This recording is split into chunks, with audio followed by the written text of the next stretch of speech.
നിങ്ങളുടെ favourite shows ഇനി ഒരിക്കലും മിസ്സാവില്ല. ഇപ്പോൾ C5-ലൂടെ കാണും നിങ്ങളുടെ ഫേവറേറ്റ് ഷോസ് തികച്ചും സൗജന്യമായി.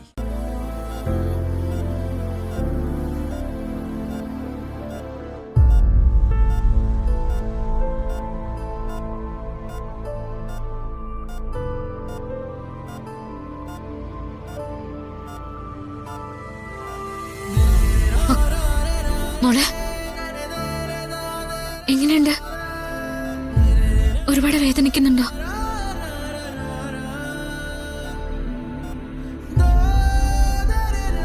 ഒന്നും വേണ്ടിയില്ലെങ്കിലും നീ അനുഭവിക്കുന്ന പ്രയാസം എനിക്ക് മനസ്സിലാവുന്നുണ്ട്.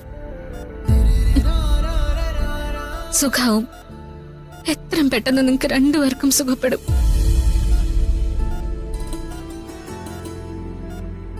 അതിനുവേണ്ടി എല്ലാരും മനോരുകി പ്രാർത്ഥിക്കുന്നുണ്ട്.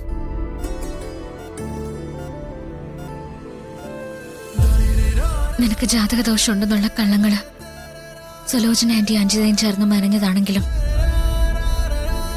അതേതാണ്ട് അച്ചട്ടായതുപോലെയായി. ആക്സിഡന്റ് ആയതോടെ നിനക്ക് ജാതകദോഷം ഉണ്ടെന്ന് തന്നെ ഋഷിയുടെ വീട്ടുകാരിപ്പോ ഉറച്ചു വിശ്വസിക്കോ? ഇതൊക്കെ കാണുമ്പോ എനിക്ക് പേടിയാവുക മോളെ. എന്തായാലും വല്ലാത്ത വിധിയായി പോയി. ഇപ്പൊ എല്ലാരും ചേർന്ന് നിന്റെ ജാതകദോഷം മാറ്റിയെടുക്കാനുള്ള ശ്രമത്തില. ജാനകി മാഡം ഈ ആവശ്യമായിട്ടൊരു സിദ്ധനെ പോയി കണ്ടിരുന്നു. അദ്ദേഹം ഒരു പരിഹാരം നിർദ്ദേശിച്ചിട്ടുണ്ട്. പരിഹാരം മറ്റൊന്നുമല്ല,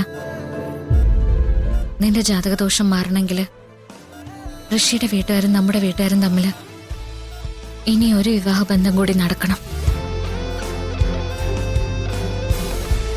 അഭിഷേകിനെ കൊണ്ട് അഞ്ജിതയെ വിവാഹം കഴിപ്പിക്കാനാ തീരുമാനിച്ചിരിക്കുന്നത്.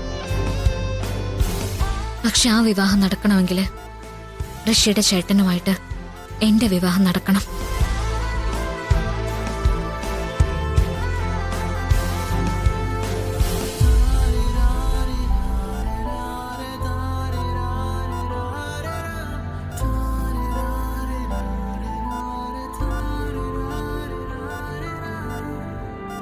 എനിക്കതിൽ എതിർപ്പൊന്നുമില്ല.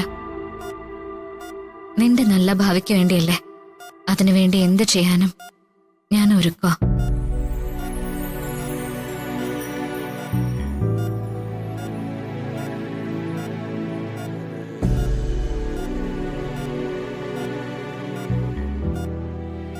എല്ലാം അവരൊക്കെ തീരുമാനിക്കുന്ന പോലെ തന്നെ നടക്കട്ടെ.